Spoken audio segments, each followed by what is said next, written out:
सब जन तारीफ करें, हाथों को ऊंचा उठाएं सभी जन, ब्रांचेस भी।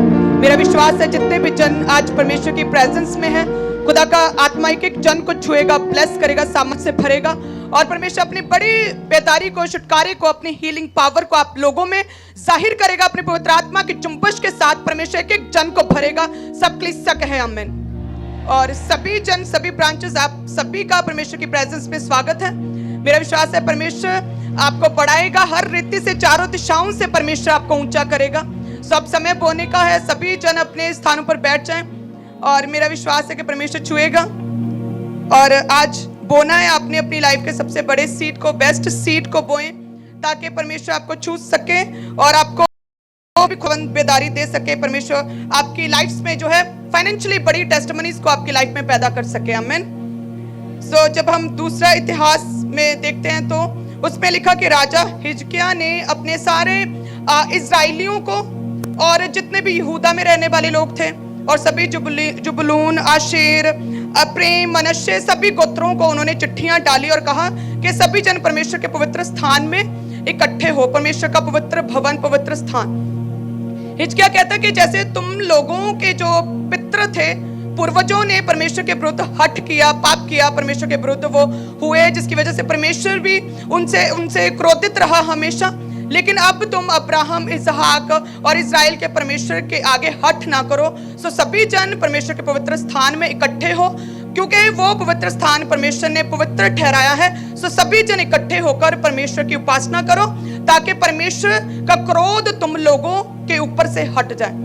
और वचन कहते हैं कि सभी जन, दूसरा इतिहास 30 में जब देखते हैं, सभी जन इकट्ठे हुए, परमेश्वर की शक्ति ने लोगों के दिलों को बदला। ऐसा लिखा है कि यहूदा के लोगों में परमेश्वर की शक्ति समाई और सभी एक मन होकर जो है परमेश्वर के पवित्र स्थान में राजा हिजकिय्याह के कहने पर इकट्ठे हुए, और सभी ने परमेश्वर का जो है पर्व मनाया, और सबों ने परमेश्वर के राज्य के लिए बड़े दान दिए। जब हिजकिय्याह ने कहा कि सभी जन परमेश्वर के भवन के लिए, परमेश्वर के कामों के लिए सभी जन जो है दान, ऑफरिंग्स लेकर आओ, तो दूसरा इतिहास 31 उसकी 5 में लिखा कि ये आज्ञा सुनते ही इजराइली अन्न, नया दाख, मधु, तेल, मधु आदि खेती की सब भांति की पहली उपज बहुतायत से देने और सब वस्तुओं का दशमांश अधिक मात्रा में लाने लगे। सब कलीसिया कहे आमीन। और कहते कि ऐसा मन परमेश्वर की ओर लोगों का फिरा कि लोगों ने इतना बोया कि तीसरे महीने से 7वें महीने तक लगातार 4 महीने जो लोगों ने ऑफरिंग दी थी ना, उसके ढेर बनते गए, बड़े बड़े ढेर बन गए, और जो भी परमेश्वर के घर के काम थे वह सभी पूरे हुए। और साथ में लिखा है कि फिर राजा हिजकिय्याह ने परमेश्वर के भवन में कंस्ट्रक्शन का काम शुरू कर दिया। और लिखा है इसी की 31 की 11 में कि तब हिजकिय्याह ने यहोवा के भवन में कोठरियां तैयार करने की आज्ञा दे दी। लोगों ने बड़े दिल के साथ अपने दशमांशों को, अपनी धन्यवाद की भेंटों को, मन्नतों की भेंटों को, अपनी ऑफरिंग को बोया था।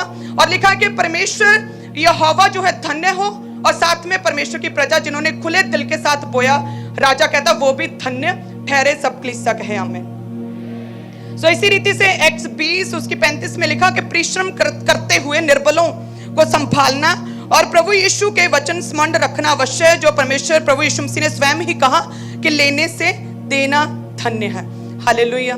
सो यहाँ पर हिजकिय्याह कहता धन्य है परमेश्वर, अब्राहम, इसहाक, इजराइल का परमेश्वर धन्य है, और साथ में जिन लोगों ने परमेश्वर की पवित्र प्रजा ने परमेश्वर के पवित्र स्थान के लिए बोया वो भी धन्य है। और प्रेरितों के काम 20 उसकी 35 में परमेश्वर का वचन कहता है कि लेने से देना है। प्रभु यीशु मसीह स्वयं इस बात को कहते हैं। हालेलुया। और हम देखते हैं कि जोशियों ने क्या दिया था जब परमेश्वर का जन्म हुआ। उन्होंने अपने बड़े फेथ को दर्शाया और विश्वास के एक सुंदर जो है हम एग्जाम्पल को देखते हैं कि उन्होंने प्रभु को खोजा कैसे कि जब उन्होंने देखा कि परमेश्वर एक तारा उन्होंने देखा आसमान में, उसे फॉलो करते हुए वह यरूशलेम में गए। उन्होंने पाया, क्या पाया, जब तारे को फॉलो करते गए, यरूशलेम में गए, हेरोदेस के पास पहुंचे, उन्होंने पता चला कि प्रभु यीशु मसीह का उद्धारकर्ता का जन्म कहाँ हुआ है। उन्होंने आराधना की उस स्थान पर जहां परमेश्वर का जन्म हुआ था, उस स्थान पर पहुंचे। लिखा कि घुटने टेककर उन्होंने परमेश्वर का अभिनंदन किया, परमेश्वर का उन्होंने थैंक्स किया, परमेश्वर की आराधना की। और फोर्थ, उन्होंने दिया, लेने से देना धन्य, उन्होंने बोया। आराधना का ही एक सुना गंधरस लोबान की भेंट परमेश्वर उद्धारकर्ता के सामने घुटनों पर आकर चढ़ाई थी। हालेलुया। सो इसीलिए आज भी समय है कि लेने से देना धन्य है। हम परमेश्वर में जो भी जितने भी जन परमेश्वर में पवित्रताई के साथ सही रीति से परमेश्वर में चले, उन सबों ने ही अपनी कलीसियाओं को हमेशा प्रेरित किया कि परमेश्वर के राज्य के लिए बोना है। हालेलुया। सो अब कलीसियाओं को कैसा परमेश्वर के राज्य आगे हम क्या प्रभु के आगे प्रस्तुत करें, क्या करें?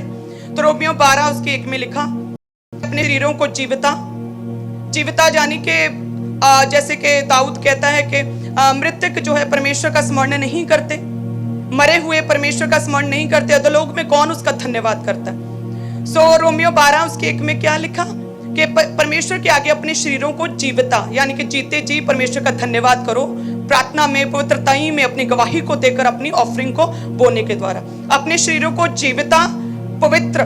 सेकंड क्या है? पवित्र।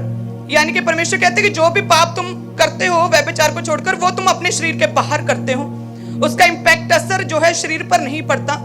लेकिन जब तुम व्यभिचार करते, आंखों का, सोच में या अपने शरीर के साथ जो गलत रिलेशनशिप, गलत पाप, व्यभिचार करते हो, वो तुम अपने शरीर के विरुद्ध करते हो, उसका इंपैक्ट तुम्हारे शरीर पर कोड़ के रूप में, बीमारी के रूप में होता है। सो यानी कि रोमियो में क्या लिखा कि अपने शरीरों को जीविता, जीते जी परमेश्वर का धन्यवाद करो बोलने के द्वारा, अपने शरीरों को पवित्र यानी कि व्यभिचार से दूर रहकर, और परमेश्वर को भावता हुआ, परमेश्वर को क्या पसंद है? भावता हुआ कि धन्यवाद की भेंट चढ़ाओ, परमेश्वर के आगे अपनी मन्नतों को पूरा करो। थैंक्स गिविंग इन एवरीथिंग, हर बात में परमेश्वर का धन्यवाद करो कि जीविता, पवित्र और जो परमेश्वर को भावता है उसमें परमेश्वर में अपने आप को आगे बढ़ते चलो। सब कलीसिया कहे आमीन। हालेलुया। सो इसी रीति से हमें भी बोना है, ज्योतिषियों की तरह हमें आराधना भी करनी, घुटनों पर आकर हमें पवित्रताई में भी रहना है, अपने शरीरों को जीते जी बोने के द्वारा, सेवा में, इवेंजलिज्म के द्वारा परमेश्वर के घर के साथ खड़े रहकर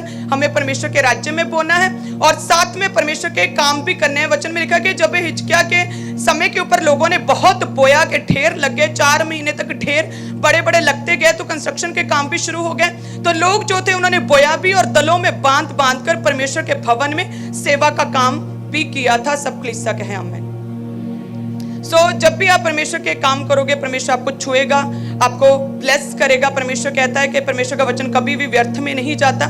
याद रखें कि परमेश्वर के वचन, नीति वचन में लिखा है नीति वचन 10 में कि जो भी धन परमेश्वर की ओर से मिलता है उसमें परमेश्वर जो है उसमें आशीष मिलाता है, दुख नहीं मिलाता। हालेलुया।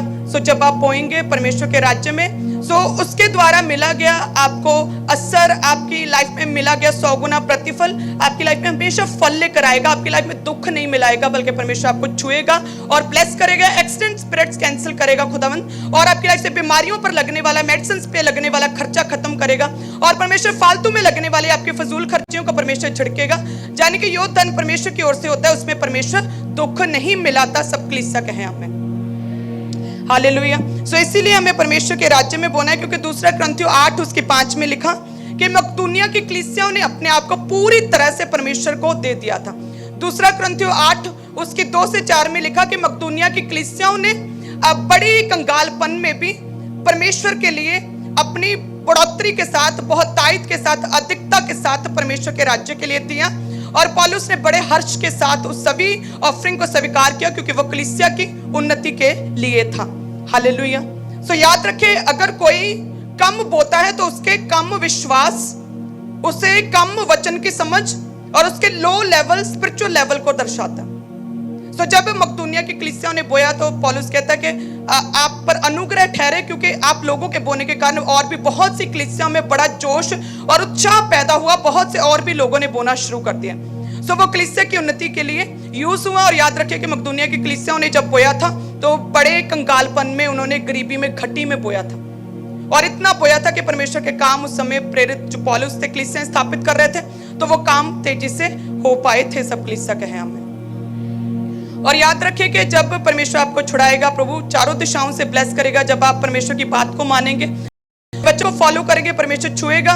याद रखिए कि जब इजरायली मिस्र से छुड़ाए गए थे तो परमेश्वर ने जो दास थे मूसा ने कहा कि सभी जितने भी मिस्री हैं उनसे जो भी चाहिए वो मांग लो। तो सोना, चांदी, कीमती वस्त्र, जो कुछ भी इस्राएलियों को, परमेश्वर की प्रजा को चाहिए था, वो सब कुछ मिस्रियों से मांगा। और परमेश्वर ने मिस्रियों के मन में बड़ी दया उत्पन्न की थी अपने लोगों के लिए। तो याद रखें, जब भी आप परमेश्वर के राज्य में बोएंगे, परमेश्वर डिवाइन अरेंजमेंट्स करेगा, परमेश्वर डिवाइन हेल्पर्स आपके लिए परमेश्वर जनरेट करेगा कि जो लोग पहले दुश्मन थे, परमेश्वर ने ऐसे उनके मनों को, दिमागों को घुमाया कि वो कीमती उपहार जो है अपने लोगों को देने लगे। हालेलुया। सो इसी रीति से जब भी कलीसियाएं परमेश्वर के राज्य के लिए बोती हैं, परमेश्वर कहता है कि मैं उनके मनों में दया उत्पन्न करूंगा कि वे तुम्हारे डिवाइन हेल्पर्स ठहरेंगे और तुम्हारे रास्तों को वो साफ कर पाएंगे। सब कलीसिया कहे हमें। और वचन कहते हैं सबोपदेश 11:4 में कि जो वायु को ताकते रहते हैं वे बीज बोने ना पाएंगे, जो बादलों को देखते रहते हैं वो लवने ना पाएंगे। सो आज आपने बादलों को देखा लेकिन फिर भी प्रभु के घर में हैं और आपने बड़े विश्वास को दर्शाया, परमेश्वर आपको छुएगा और आप लवने पाएंगे। आप ऐसे मौसम में भी आप सभी एक मन है, ब्रांचेस में भी। सो आपने बादलों को देखा और फिर भी आप परमेश्वर के घर में आप अपनी कटनी को, अपनी टेस्टिमनीज को, अपनी सामर्थ जो खुदा की है आपकी लाइफ में काम करेगी। सो जो वायु को देखते रहते हैं वो बीज बोने नहीं पाते। सो जानी कि अपनी प्रॉब्लम से, अपने सर्कमस्टेंसेस, सिचुएशन से बाहर निकल कर कि मेरा ये काम रहता है, मुझे ये घटी है, मेरा ये अभी काम पड़ा हुआ है तो अभी मैं ना बो। सो अपनी परिस्थितियों को अलग करके और ओवरकम करके सभी चीजों को परमेश्वर के राज्य के लिए पहले बोना। याद रखिए कि आप सोचते होंगे, बहुत से लोग कहते हैं कि ऐसा क्या हो जाएगा कि हम बोएंगे और परमेश्वर हमें छू लेगा, हमें हमारी लाइफ में परमेश्वर रास्ते खोलेगा, परमेश्वर फाइनेंशियली हमें छुएगा बोने के द्वारा।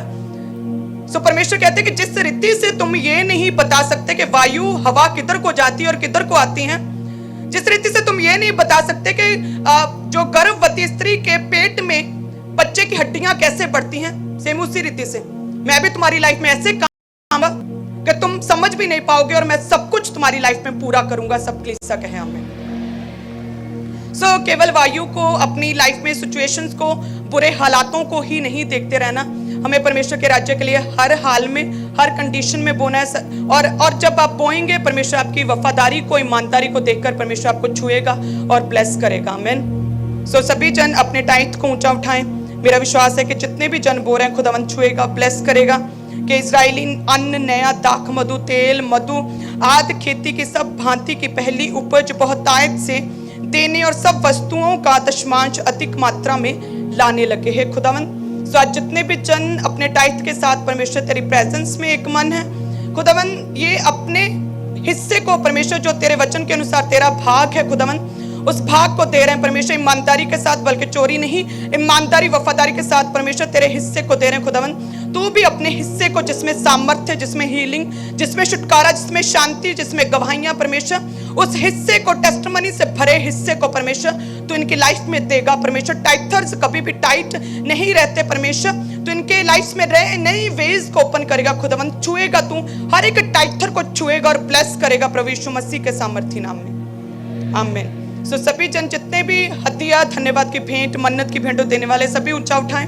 मेरा विश्वास है जितने भी जन धन्यवाद की भेंटों को बो रहे हैं खुदावंद, सो परमेश्वर ये धन्यवाद की भेंट जो है परमेश्वर तेरे नाम में पवित्र ठहरे परमेश्वर। और जितने भी जन बो रहे हैं अपनी मन्नत की भेंटों को, धन्यवाद की भेंटों को, होम बलियों को खुदावंद, तो एक एक जन को छू और ब्लेस कर परमेश्वर, क्योंकि जितना कोई बोएगा उतना काटेगा। सो परमेश्वर इनके फेथ के अनुसार इन्हें छुएं और ब्लेस करें और परमेश्वर इनके बोने को पवित्र करें और ब्लेस करें। परमेश्वर तेरे कामों में जब लगे खुदावंद, बड़े काम तेरे भवन के भी होने पाए और साथ में परमेश्वर पे बैक कर सके, इन लोगों को 100 गुना करके प्रतिफल दे सके परमेश्वर। एक एक जन को, एक एक बोने वाले को परमेश्वर गिवर्स को छुए और ब्लेस करे खुदावंद। लॉन्ग लाइफ के साथ दीर्घायु से तृप्त करे खुदावंद, दीर्घायु के साथ, लॉन्ग लाइफ के साथ ब्लेस करे, ताकि परमेश्वर इन बोने वालों के कारण परमेश्वर तेरी सेवकाइयां लगातार बढ़ती जाए परमेश्वर, तेरे भवन के काम पूरे होते रहें। सो जितने भी जन गिवर्स हैं परमेश्वर, जितने भी गिवर्स हैं, तू उन्हें छू ब्लेस कर, लॉन्ग लाइफ के साथ सेटिस्फाइड कर खुदावंद, और इन्हें छू ब्लेस कर, फ्रूटफुल कर खुदावंद, और नई वेज को ओपन कर प्रभु यीशु मसीह के सामर्थी नाम में। आमीन। सो सभी जन अपने बेस्ट सीड को बोएं। याद रखें अब समय बोने का है, क्योंकि परमेश्वर का भवन जो है वो बन रहा है। सो जब आप बोते हैं परमेश्वर के घर के लिए, परमेश्वर छुएगा। बहुत सी टेस्टिमनीज हम देखते हैं और किसी का क्या कहना, मैं ही लाइव टेस्टिमनी आपके सामने हूँ। हालेलुया। सो परमेश्वर हमेशा हमें छूता और ब्लेस करता है। सो जितने वायु को देखते रहेंगे वे बीज बोने ना पाएंगे। सो इसीलिए अपनी परिस्थितियों को, अपनी खटियों को भूल कर हम जितना परमेश्वर के राज्य के लिए बो सकते हैं उतना करें, उत्साह के साथ बोएं। जिस तरह से मकदूनिया की कलीसिया ने उत्साह के साथ बोया, और भी बहुत सारी कलीसियों में उत्साह भरा था। और जिस तरह से हिजकिय्याह के समय पर इस्राएलियों ने बोया था और सारे काम परमेश्वर के भवन के होने पाए थे, साथ में कंस्ट्रक्शन भवन निर्माण का कार्य भी शुरू हो चुका था। सो उसी रीति से सब जन अपने बड़े सीड को बोएं, और मेरा विश्वास है खुदावंद आपको छुएगा, आपके घरानों को, क्योंकि परमेश्वर धर्मी को कभी नहीं त्यागता और उसकी संतान को टुकड़े मांगने नहीं देता। सो यानी कि परमेश्वर आपकी संतानों को भी ब्लेस करेगा प्रभु यीशु मसीह के सामर्थ्य नाम। सो सभी ब्रांचेस ऑनलाइन कलीसिया हैं, जितने भी हैं सभी अपने बेस्ट सीट को निकालें। आप सभी ब्लेस्ड है। God bless you.